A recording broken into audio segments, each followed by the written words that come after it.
From advertising to software as a service to data. Across all of our programs and clients, we've seen a 55 to 65% open rate. Getting brands authentically integrated into content performs better than TV advertising. Typical lifespan of an article is about 24 to 36 hours. If we're reaching out to the right person with the right message and a clear call to action, then it's just a matter of timing.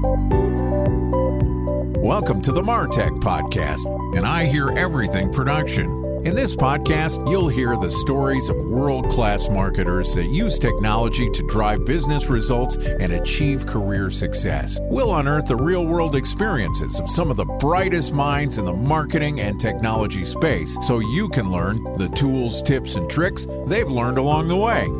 Now here's the host of the Martech Podcast, Benjamin Shapiro. Welcome to the Martech Podcast. I'm your host, Benjamin Shapiro, and today we're going to discuss optimizing your e-commerce business. Joining us is Ross Andrew Paquette, who is the chairman and CEO of Maropost, which is a SaaS organization focused on a single solution, but with separate products for marketing automation, e-commerce, retail point of service, and help desks. Marketing, commerce, retail, and service clouds, to be more specific. And today, Ross and I are going to discuss optimizing in a changing economy. All right, here's the first part of my conversation with Ross Andrew Paquette, the chairman and CEO of Maropost. Ross, welcome to the Martech Podcast. Yeah, thanks so much for having me. Excited to have you on the show and talk a little e-commerce today. I guess even before we get into the e-commerce part, crazy times. Yeah. When we're recording this, it's the week that Silicon Valley Bank has gone belly up. And not only is affecting us here in the United States, the UK as well, the banking system, technology funding, all sorts of weird stuff is happening. We all just lived through COVID within the last decade or two. We've had a banking crisis. Something is always breaking. Something's always going wrong. It seems maybe it's just this year. I mean, gosh, it's like being a homeowner. All of a sudden, it's like the sink's broken. Oh, shoot, the front door won't close. God knows what else could go wrong. But we always got to make the best of it now, don't we? Absolutely. Talk to me a little bit about that strategy. Today, we're talking about optimizing in a changing economy. The economy's going nuts right now. What should everybody be doing? Yeah, I mean, especially when people are in e-commerce, for obvious reasons, what we're selling, and this of course is meant to be about Maropost, but the reason we've had the vision that we've had at the company is that we want to enable e-commerce vendors to effectively be more efficient, right? And this is the time where that's ultimately so important, with shipping costs going up, with labor costs obviously shooting through the roof, especially in any of the Western countries that most of us are operating in. Really, really tricky to maintain that. So yeah, I guess you could say our view is that unless our customers or unless the industry as a whole really starts to adopt a leaner approach to how they're going to grow and scale, right, we're going to see a lot of the fall off that we're seeing now.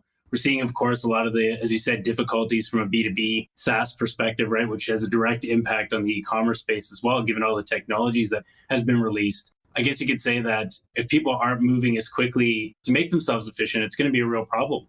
There's an interesting dynamic here, and I'll go back to the early COVID days. I remember having a conversation with Eric Huberman from Hawk Media. Yeah. He's a great guy and a regular speaker on the Martech Podcast, and he's got a unique view because their agency has grown so large. They work with so many e-commerce players that they could really get a top-down view of what marketing channels are working and what's happening across sort of all of e-commerce.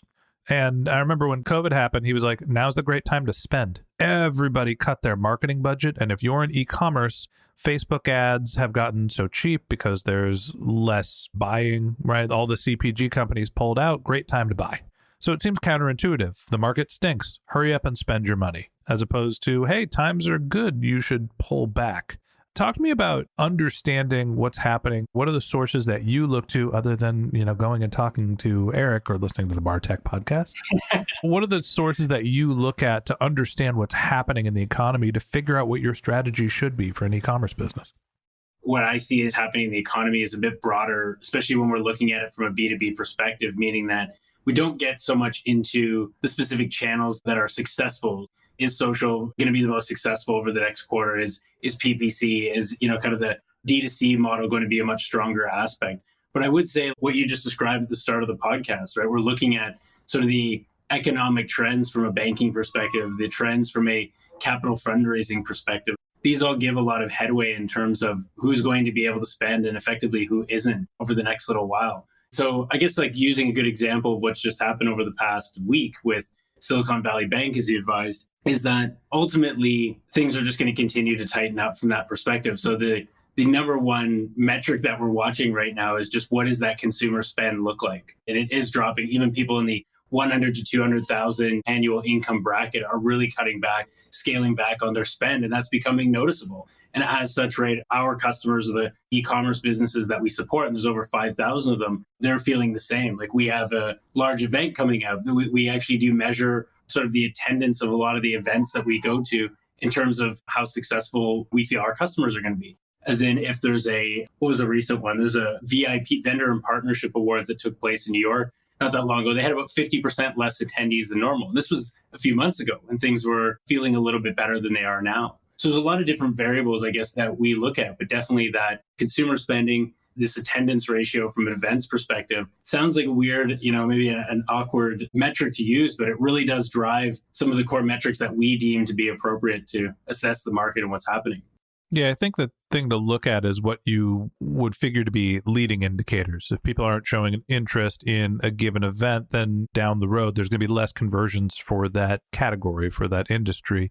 Let's talk a little bit about balancing a business's budget and thinking about specifically the e-commerce businesses that you manage. Maropost bills itself as everything an e-commerce company needs. And so, great, you're doing customer success, you're helping companies with marketing, the inventory, all sorts of fun stuff.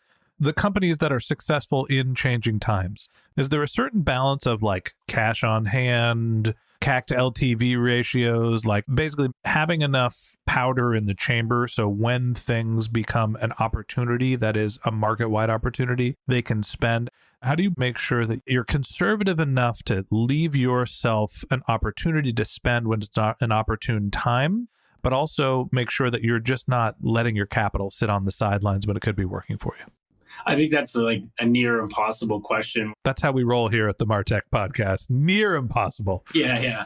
What I mean by impossible, though, is more along the lines of when it comes to e-commerce spend, right? People are not buying every product from a subscription perspective. They're not buying a lot of the products from a recurring perspective. So in effect, you're only as good as your last quarter's revenue.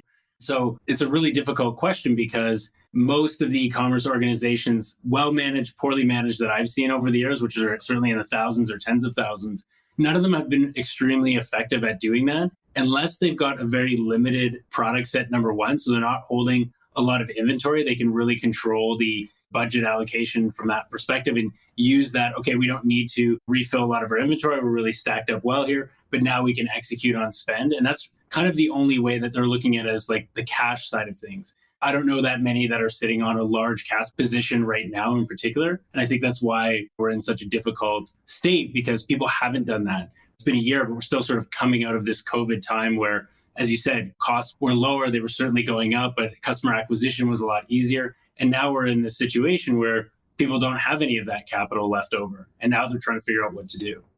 So when you think about the integration points, this is really where you and your company specialize. Is there a specific stack that allows you to have the right view of the market, the understanding of your business, and the ability to iterate across multiple channels? What does the e-commerce tech stack look like to make sure that you can be nimble when market conditions change?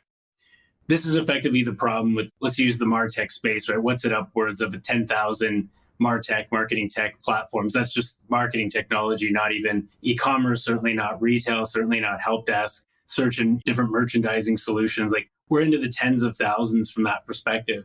And I think what's happened, and as a B2B sort of business, we suffer from the same issue where we're trying to get the single customer view. We're trying to get the LTV to CAC ratios in the most simplistic format that doesn't require an analytics team or a multitude of different dashboards to bring that together. So ultimately, it's a bit of a loaded question for Maropost, for myself, because that's what we've been striving towards for the last 7 years, is how do we provide our customer with one solution that provides them, not with everything, right? We're not going to be everything to everyone, but we can certainly provide 60, 70, 80% of the core tech stack. So it doesn't matter if it's Maropost or it's somebody else that provides it. Unfortunately, there isn't really anybody else who provides it. And that's why people struggle, is they end up in a scenario where they need 10, 20, 30, 50 platforms, and they're trying to cobble this data together in a data warehouse to presented on a Tableau or Domo or Grow or what have you. And that's just not feasible for most parties. So the faster that they can, or the most efficient way to where they can get to that type of solution. And obviously Shopify does a little bit of this, so it's getting them a long way down the road, but definitely not when they start to scale. And this seems to be the area where people struggle the most, because the fixed costs of running and operating a business that's in the 10, 20, $50 million range, these are not things you can unwind very easily. Yeah, I don't think that this is exclusively an e-commerce problem either. We see this sort of balance between point solutions and platforms in all sorts of business, right? I'm thinking of B2B SaaS. You're looking at Salesforce, down market to HubSpot, down market to Pipedrive, right? And there's always this idea of, for us, we're cobbling together a toolkit because we're a smaller business, but at some point when we scale, we might want to move to a more established platform to manage our guest relations and basically have more of a CRM experience. I guess the last question I have for you, understanding that, there's no real right answer between platform and point solution. It depends on the size of your business. But the marketing channels are also highly impacted by what's happening in the market. In e-commerce, what are you seeing with live data that is an indicator of what the future performant marketing channels are going to be? Is it still all Facebook and Instagram for retail? What actually drives people either to an e-commerce store or into a physical store today as opposed to what was working last year? I think it's still the same as last year, unfortunately. I think that we're in the infancy of this change around, it's not AI, obviously that term's getting thrown around like it's crazy, but in terms of... Never heard of it. Yeah, in terms of machine learning, and I guess I don't think anything has changed material for the last little while. And I think this is sort of the problem, not to come back to the whole ecosystem of products. Nobody's building anything that's truly innovative. It's just things that we were doing 5 or 6 years ago with a different packaging, with a little bit of algorithm-driven outcomes and so on. So what I mean is we haven't reached that next stage of what you're asking. We're sort of still in this, is Instagram working? Is influencer marketing working? Is PPC still working? Are the general, what we would define today as like the standard channels, are those still working? And the short answer is like they are working, but they're just not working in the way that they were 6 to 12 months ago. A lot of the women's brands, jewelry brands, women's fashion brands, and so on are still heavy on the influencer aspect because they can acquire customers for cheap. The change in terms of that is that people aren't going to Kim Kardashian anymore. I'm sure she's still doing that, but the bulk of the community is not going to those. They're going to the small people who've got 10, 20, 50,000 people because the cost is so low and they can't acquire customers from that perspective. So it's nothing new. It's just a different version of what that was. And no different than you said about, TikTok obviously comes to mind there as well. But that's just, to me, is another version of what Instagram was doing 12 to 18 months ago. It's a confusing time in e-commerce. It seems like we're dealing with the changes in privacy legislation, the limited access to data from some of Apple's changes over last year.